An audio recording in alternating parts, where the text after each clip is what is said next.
And just so y'all don't think I'm pulling your leg, I want to show you. You see this entire closet? You see those hangers? I have them from one end to the other. They just look nice, guys.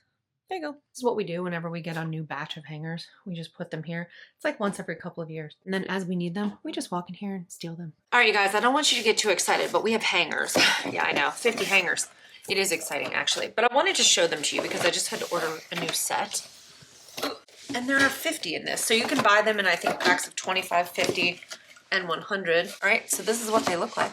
I ordered the 50 pack. For some reason, there's 2 different colors in here. And guys, this is not a sponsored review. I'm just showing you because we have these all over the house. I will say this, a couple things I do love and then a couple things I'm meh about.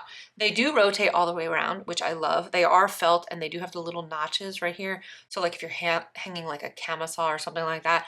And they do hold a lot of weight. Like sometimes I'll put my like thicker, you know, like sweatpants with sweatshirt that match for like the winter. And this holds them no problem. I will say this, if you pull on them too much over time, this part will snap off. So I think the last time we ordered 100 was like 2.5 years ago, and we still have about 85 of them. But you know, a few soldiers have died on the way. But anyways, before I go repopulate my closets, I just wanted to show you guys what they look like.